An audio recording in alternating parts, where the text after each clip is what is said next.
Hello everyone, good morning. This is energetic girl Akanksha back with another video and back with another story also. So guys, आज की जो मेरी story है वो है दो फ्रेंड्स की। हाँ, दो फ्रेंड्स की।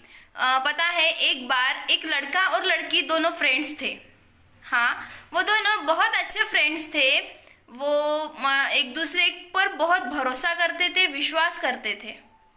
पर क्या हुआ, एक दिन जो लड़का था वो लड़का उस लड़की को अवॉइड करता था। मतलब कि जो फ्रेंड था उस लड़की से ज़्यादा बातें नहीं करता था, पर जो वो लड़की थी उस लड़के पर भरोसा करती थी। तो क्या हुआ कि जब उस दिन उस लड़की ने उस लड़की को मैसेज किया, वो लड़की उस लड़के को मैसेज करती थी, बातें करती थी।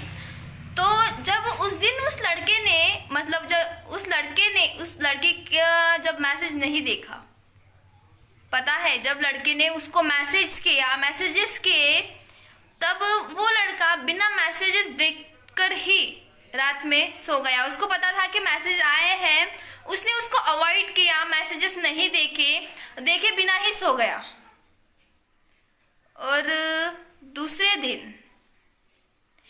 दिन जब वो सुबह लड़का उठा और अपना मोबाइल देखता है तो पता है उस मैसेजेस में क्या लिखा था। उस मैसेजेस में लिखा था, मेरे दोस्त मेरे फ्रेंड मुझे तुम्हारी बहुत ज़रूरत है। मैं तुम्हारे घर आ रही थी तो रास्ते में मेरा एक्सीडेंट हो गया है तुम्हारे घर के पास। मुझे बचाओ। यहाँ मुझे बचाने वाला, मुझे सुनने वाला कोई नहीं है, इसलिए मैं तुम्हें मैसेजेस कर रही हूँ। इसका रिप्लाई दो, मुझे बचाने के लिए आओ। ऐसा उस मैसेज में लिखा था। जब उस लड़के ने ये मैसेजेस पढ़े तो भागते दौड़ते वो लड़का उस लड़की के घर चला गया। उसके मम्मा से पूछा कि वो कहाँ है। उसकी मम्मा ने कहा कि बेटा वो रात में तुम्हारे घर ही आ रही थी, तो रास्ते में उसका एक्सीडेंट हो गया और उसकी डेथ हो गई। ऐसा उसकी माँ ने कहा। और फिर वो लड़का पछताने लगा कि काश मैंने मेरे दोस्त का मैसेज पढ़ लिया होता तो आज वो जिंदा होती, मैं उसकी मदद कर सकता था। सो गाइज, ये स्टोरी यहाँ ख़त्म होती है, पर ये स्टोरी हमें क्या सिखाती है?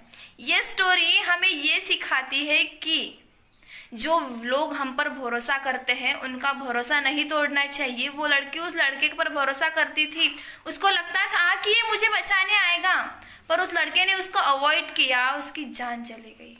फ़ायदा क्या हुआ? कुछ भी नहीं।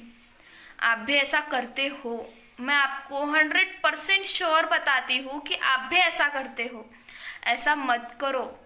किसी का मैसेजेस आए, किसी का कॉल आए तो उसको उठाओ, अवॉइड मत करो। कई बार ऐसा होता है, कोई इम्पोर्टेंट बताने की कोशिश करता है पर हम उसको अवॉइड कर देते हैं। कभी कभी इस अवॉइड के पीछे किसी की जान भी चली जाती है। सो गाइज, मैं आकांक्षा आपसे यही कहना चाहूँगी कि किसी का कॉल मैसेजेस आए तो उसको रिसीव करो, ना कि अवॉइड करो। क्योंकि अगर उस व्यक्ति को आपकी बहुत ज़्यादा ज़रूरत होगी तो आप क्या करोगे? वो व्यक्ति हमें गंवाना नहीं है, क्योंकि वो भी किसी के लाइफ का इम्पोर्टेंट हिस्सा होता है। वो किसी की ज़िंदगी होता है, किसी की ज़िंदगी होती है। So thank you for hearing me guys. और जो मैंने आपको बताया वो आपको समझ में आया होगा और आप ये करोगे भी। So thank you for hearing me. कल मैं फिर से आऊँगी एक नए मॉरल के साथ, एक नए स्टोरी के साथ। बाय।